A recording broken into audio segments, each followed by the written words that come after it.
Ce jour-là, le grand marché du bourg de Xinchang, du Shandong, est ouvert au public comme d'habitude et le vieux bourg est très animé.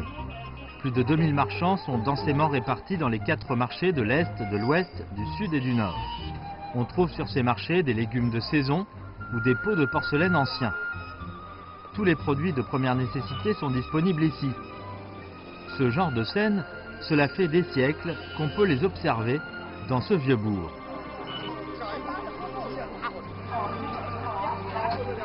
Aujourd'hui, il y a des supermarchés à l'entrée de la maison de chaque habitant. Mais les gens ont toujours l'habitude de sortir de chez eux au 3e et 8e jour de chaque mois lunaire pour faire leurs courses au milieu des foules compactes. Pour les habitants de Xinchang, le grand marché, organisé 6 fois par mois, est comme un grand rendez-vous où se retrouvent les gens venus des 4 coins du bourg. Il s'agit d'une activité à la fois importante et joyeuse.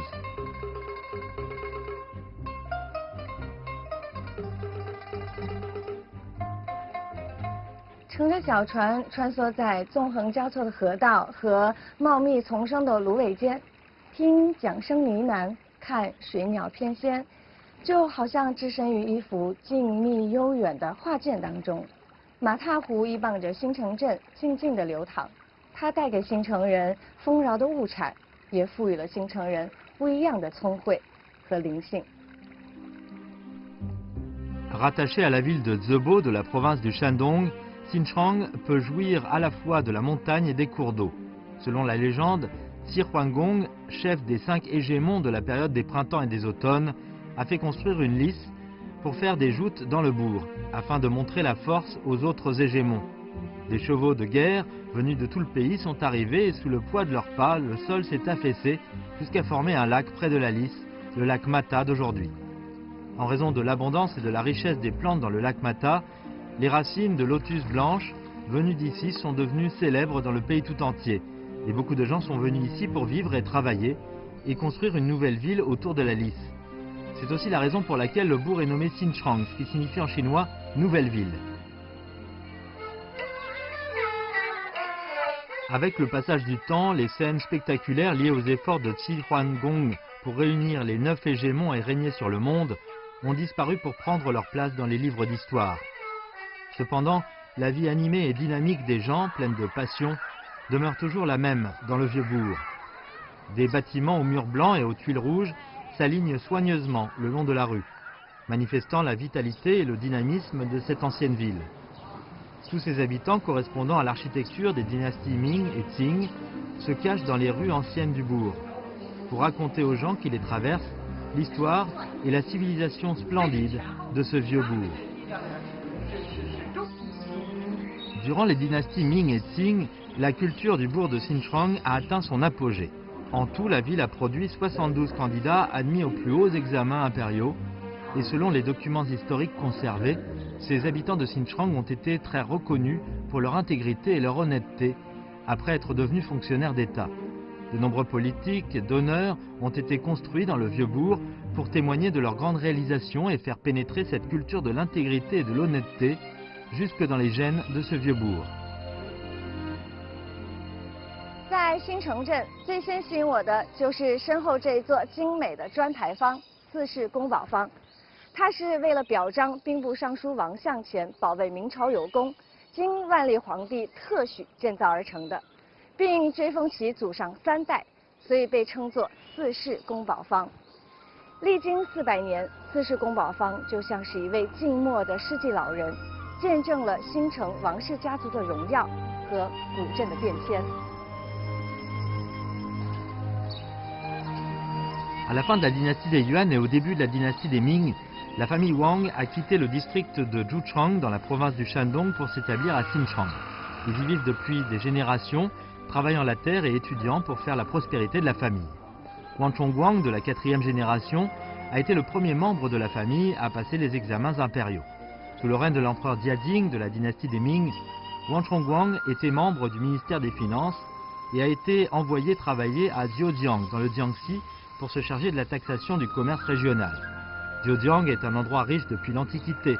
Les échanges commerciaux y sont extrêmement prospères. Ce qui fait que Zhejiang est appelé aussi le lieu où les profits se rassemblent. À l'époque, certains riches hommes d'affaires locaux ont créé un monopole sur les chargements entrants et sortants. 了解了百姓的疾苦之后，他就下决心将九江的官商之间的不良风气彻底的革除。 Un jour, Wang Chongguang s'est aperçu que le prix du riz à Zhejiang était soudainement monté en flèche. De nombreux habitants parcouraient la ville du matin au soir avec des sacs sur les épaules pour acheter du riz. Cependant, ils visitaient toutes les rues du bourg sans rien trouver. À l'époque, tous les magasins de riz étaient fermés et on ne voyait qu'un panneau sur lequel on avait écrit « Plus de riz ». Et la population affamée frappait à la porte sans réponse. Après une enquête, Wang Chongguang a découvert que c'était certains marchands locaux qui avaient stocké à l'avance une grande quantité de riz pour créer délibérément cette pénurie, afin de plonger les gens dans la panique et d'obtenir un énorme profit. En apprenant la vérité, Wang Chongguang s'est mis très en colère et il a ordonné une enquête approfondie. 正在这时，有一位商贩来拜见王崇光，并且携带了一些礼品，就说如果粮食卖完之后得了利润，咱们可以分享一部分。王崇光听后勃然大怒，当众就把这位商贩带来的礼品投入到大江当中。 Bien rapidement, le récit de l'intégrité et du refus de la corruption de Wang Chongguang s'est répandu dans la population. Les habitants l'ont tous applaudi pour sa vertu. Sous son administration, le marché de Zhejiang a retrouvé de l'ordre et s'est mis à profiter aux habitants ordinaires. En 1558, Wang Chongguang est décédé à 56 ans. L'empereur Jiajing a écrit en personne une calligraphie de 4 caractères pour lui, l'appelant un homme de loyauté et de foi, afin de le remercier de son intégrité et de sa diligence dans toute sa vie professionnelle. Puis il a ordonné de construire le temple Zhongqin, loyauté et diligence, dans la ville natale de Wang Chongguang, à Xinchang, dans le Shandong. Encore aujourd'hui, il existe dans le temple Zhongqin une plaque commémorative publique sur laquelle sont gravés les noms de 970 fonctionnaires venus rendre hommage à Wang Chongguang à l'époque, dont le grand secrétaire du palais, Zhang Zhuchang. Wang Chongguang a non seulement créé un bon exemple pour les fonctionnaires, il a aussi établi un modèle de conduite pour les générations futures. Il a créé un code familial en lien avec la justice et la moralité, ainsi que l'étude. Les personnes doivent avoir un cœur bienveillant et faire de bonnes actions. On doit rechercher des amis qui aiment l'étude et parler avec sagesse. Ces mots gravés sur le mur de pierre sont les maximes de vertu de la famille et rappellent toujours aux générations futures que ce n'est qu'en essayant toujours de s'améliorer, en faisant de bonnes actions conformes à la morale et en gardant son intégrité qu'on peut vivre sans regret et qu'on peut suivre la voie d'une vie juste. 清廉自律是新城王氏家族300多年来长盛不衰的秘诀所在。他们不仅用严格的家风家训规范子孙的行为，在庭园的设计上也处处体现了长辈的良苦用心，时刻鞭策后世子孙，不能忘记亲身节己。 Il y a encore aujourd'hui un paravent taillé dans la pierre, caché à l'intérieur du temple Zhongqin à Xinchang. Une bête appelée Tran est gravée dessus. Selon la légende, cette bête céleste, avide et gourmande depuis sa naissance, ne faisait que manger presque toute la nourriture du monde et voulait même manger la lune dans le ciel. Mais après avoir échoué à attraper la lune, elle est tombée dans la mer et s'est noyée. La famille Wang a placé ce paravent de pierre chez eux, afin d'apprendre à leurs descendants qu'il leur faut refuser la cupidité et respecter les règles morales. 这个道义它包含2个方面，一个方面是关于自己，做人要严格对待自身，叫节己。我们现在又叫亲身节己，严格要求自己。第二呢，要有兼济天下之心。光是到王源这一辈。 Sous l'influence de ces traditions familiales, les talents des Wang à Xinchang se sont manifestés à de nombreuses occasions. Pendant plus de 300 ans, suite à la génération de Wang Chongguang, il y a eu au total 30 personnes admises aux plus hauts examens impériaux, 52 admises aux examens provinciaux et une centaine de fonctionnaires d'État dans la famille. Elle a obtenu la réputation de première famille de lettrés impériaux de Shandong. Parmi ces lettrés, Wang Yuyang a été salué comme un fonctionnaire d'État d'une modestie sans précédent. Wang Yuyang fait partie de la 8e génération de la famille Wang à Xinjiang. Au cours de la 17e année du règne de l'empereur Shunzhe de la dynastie des Qing, Wang Yuyang a été nommé fonctionnaire dans la préfecture de Yangzhou. À l'époque, à Yangzhou, il y avait une vieille tradition, celle du banquet de la viorne aux bières, pour accueillir l'arrivée du printemps, et tous les fonctionnaires locaux devaient participer quel que soit leur rang. Lors de la fête, des femmes sur des chevaux guidaient en chantant les fonctionnaires dans des chaises à porteurs. Au retour, tout le monde buvait beaucoup et on organisait un banquet très luxueux. Ces activités coûtaient non seulement beaucoup d'argent, prélevé sur les taxes payées par la population, mais étaient aussi une excuse utilisée par les autorités locales pour exploiter plus d'argent. Wang Yuyang, respectueux de la discipline familiale, a naturellement détesté ce système. Une nuit, Zhao Zhanfa, à la tête du district de Gaoyou, a rendu visite à Wang Yuyang pour l'inviter à se rendre à la fête. Il a dit à Wang Yuyang que puisqu'ils étaient tous des officiels, ils pouvaient partager les profits. Mais à sa grande surprise, Wang Yuyang n'a pas été ébranlé par sa proposition et l'a refusé directement, très déterminé. 赵振发这时觉得理由不行，就威胁说：“咱们地方官都去参加这个琼华会。” 你自己不去，你改变不了这种现状，你还得罪了咱地方官。王一阳一听，大怒说：“好，你来的正巧，我正要去捉拿你呢。”于是命人当即把赵润发给逮捕了。 Ne pas flatter les riches ayant du pouvoir et n'avoir pas peur des menaces, c'est bien le style de Wang Yuyang. Le superbe banquet de la viorne aux bières, malgré toutes ces années d'existence, a été aboli par Wang Yuyang en une seule nuit. Ces actions ont apporté une ambiance d'intégrité et de justice à la bureaucratie locale. Durant ses 5 ans de travail comme fonctionnaire à Yangzhou, Wang Yuyang n'a jamais touché un seul centime injuste. Il n'a jamais reçu non plus le moindre cadeau. Au moment de quitter son poste, il a uniquement rapporté chez lui des dizaines de boîtes de livres. Durant ses 45 ans de travail comme fonctionnaire d'État, Wang Yuyang a toujours adhéré à des valeurs fortes. Ne pas décevoir le pays, c'est de ne pas décevoir les peuples. Utiliser pleinement son apprentissage, c'est ne pas décevoir son pays. Au cours de la 36e année du règne de l'empereur Kangxi, Wang Zifang, fils de Wang Yuyang, a été nommé magistrat au district de Trangshan. Avant son départ, Wang Yuyang a résumé pour lui ses décennies d'expérience en tant que fonctionnaire d'État pour rédiger en personne un livre qui s'intitule « Le miroir portable ».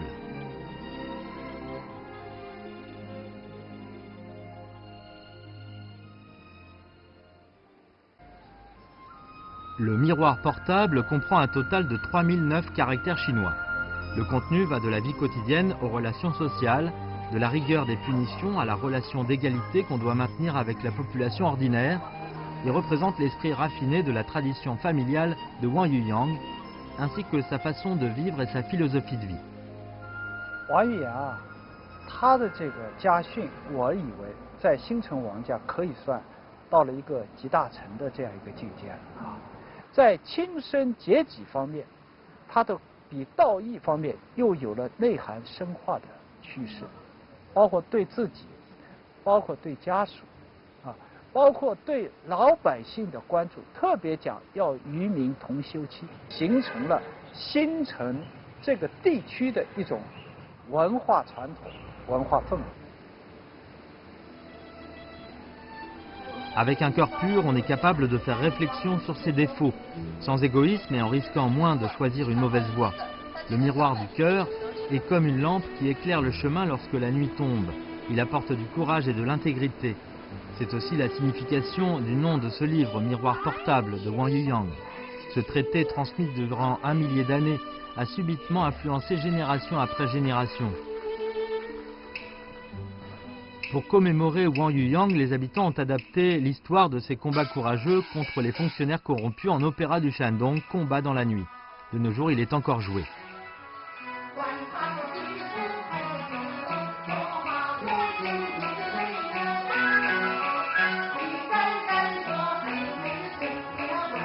Les chants sur la scène antique ont reçu les applaudissements du public.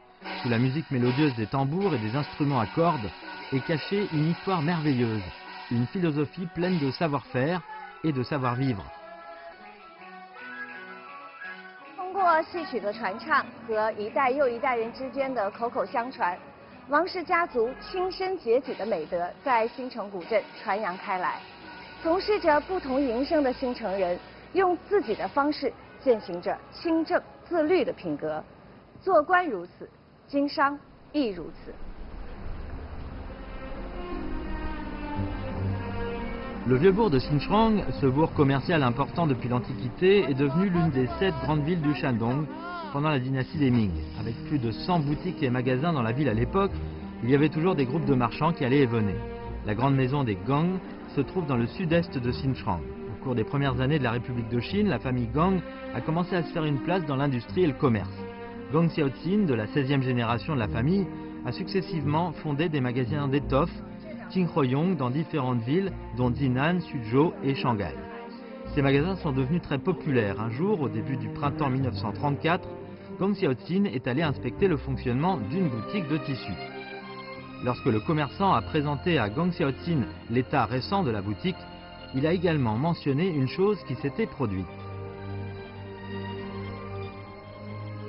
昨天买了2匹布，这2匹布呢质量不是很好，当时呢这推了一个店员就把它当后布卖了，这效益呢还一下子就提高了2-3倍。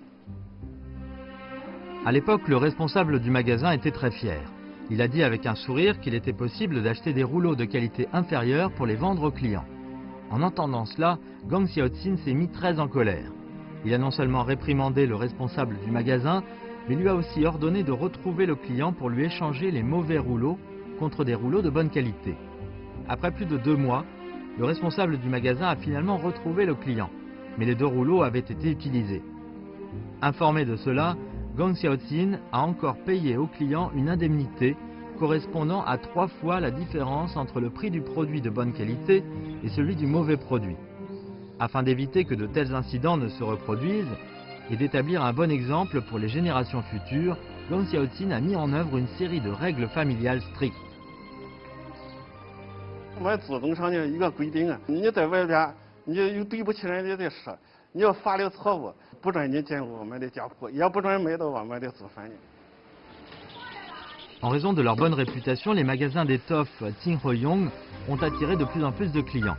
Plus tard, les marchands de Xinchang ont élu Gong Xiaoqin président de la chambre de commerce de Xinchang.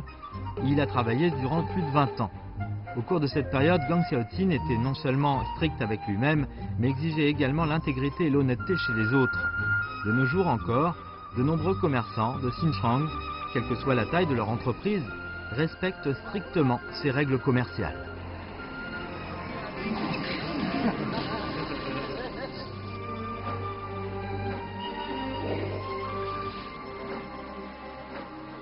Chaque jour à l'aube, Wei Guoqing, 53 ans, a déjà commencé son travail.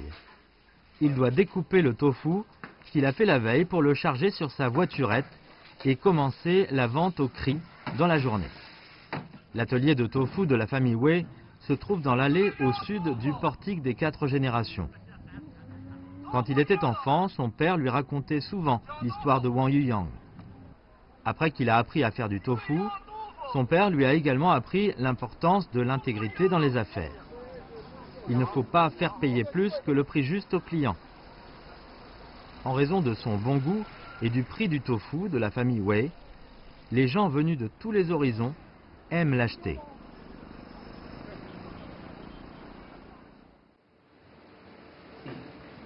Du point de vue de Wei Guoqing, l'intégrité et la sincérité représentent la recette la plus importante pour faire du tofu. Sur le marché, le prix du soja de bonne qualité est de 2,6 yuan par livre et le prix du soja d'une qualité ordinaire est de 2,2 yuan par livre. Wei Guoqing achète toujours le soja de la meilleure qualité, sans la moindre hésitation. 你要说用那种价格稍便宜点的都怎样？一个是大部那个生长期它就不饱满，还用雨水浸的那一些，还有那个冲眼抓的，所以这样一回呢，煮的豆腐，你就是洗，它也去不了这个味。从老辈传下来呢，就是用好的做好的豆腐。 Les vendeurs de tofu savent tous qu'avant de terminer la fabrication, il est possible de récupérer la couche fine qui apparaît à la surface du lait de soja pour en faire une feuille de soja qui se vend à un bon prix. Mais une fois que la feuille est enlevée, le tofu perd une partie de ses nutriments. Ayant fait du tofu durant plus de la moitié de sa vie, Wei Guoqing sait bien la valeur de la feuille de soja, mais il suit toujours son principe d'intégrité du fond du cœur et veille à maintenir la qualité de ses produits. 就很薄很透亮。就是发亮啊，你看嘛，这边对，你看。那您这个是也就到时候给收起来之后拿去卖吗？不，原来从老辈传下这个传统的，咱就是实现实际的做，营养价值高的东西让老百姓少对掉。是。Pour se motiver, Wei Guoqing a donné un nom à son tofu, le tofu Yuyang. Et il est déterminé à ne pas laisser perdre l'esprit et la bonne réputation de fonctionnaires intègres comme Wang Yuyang, et de ne jamais salir le nom de ses ancêtres. 咱也不能把老辈这个精神丢掉。我父亲教育从小啊就教育我，做人啊就像做豆腐一样，清清白白的，方方正正。 Dans le vieux bourg de Xinchang, il y a beaucoup de gens comme Wei Guoqing. Ils respectent toujours l'esprit et la philosophie de leurs ancêtres, quel que soit pour le travail, pour se conduire avec intégrité, agir de manière appropriée. Wang Shude, père de Wang Xuedong, était un médecin ordinaire du bourg. Mais tant que ses patients avaient besoin de son aide, il était toujours disponible, que ce soit à minuit ou durant les jours fériés. En plus, il ne demandait jamais plus d'argent que pour une consultation normale. Wang Xuedong se souvient qu'une fois son père a fait une erreur de calcul sur le montant d'une facture en chargeant 0,2 yuan de plus à un habitant du village voisin.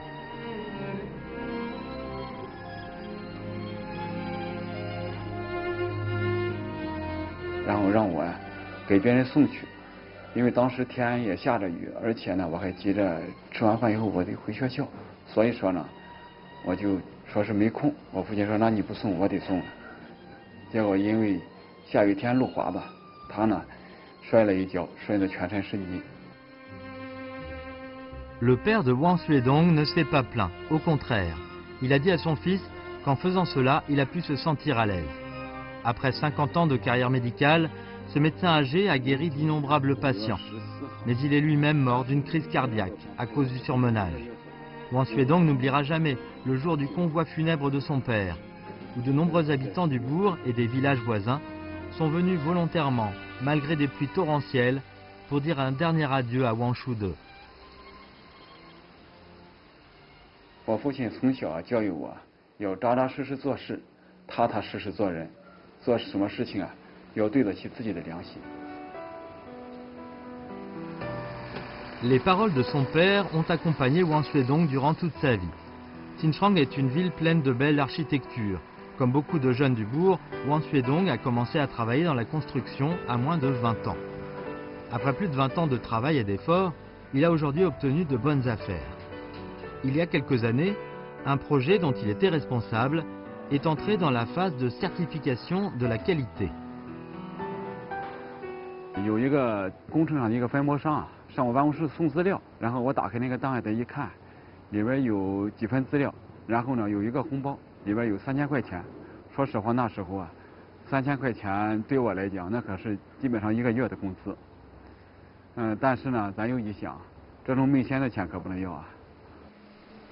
Le fait d'assurer la qualité d'un projet, c'est non seulement un impératif moral dans la construction, mais aussi une ligne rouge de la loi.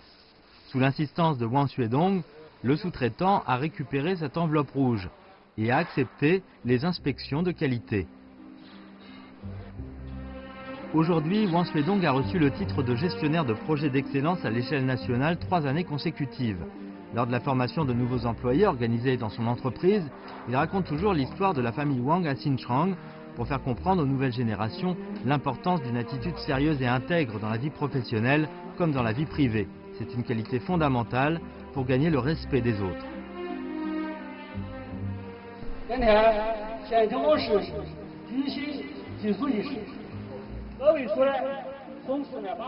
Chaque année au printemps et en automne, les grandes familles de Xinchang organisent des cérémonies de culte des ancêtres. Les gens de Xinchang qui travaillent ailleurs retournent dans leur ville natale pour y participer.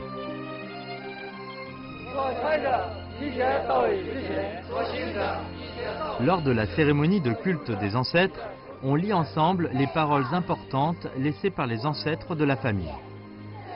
Pour des générations d'habitants de Xinchang, C'est la façon la plus simple, mais aussi la plus sincère, pour transmettre les vertus d'intégrité à leurs descendants. Ce code moral inspire des générations futures, pour qu'elles puissent se créer une meilleure vie.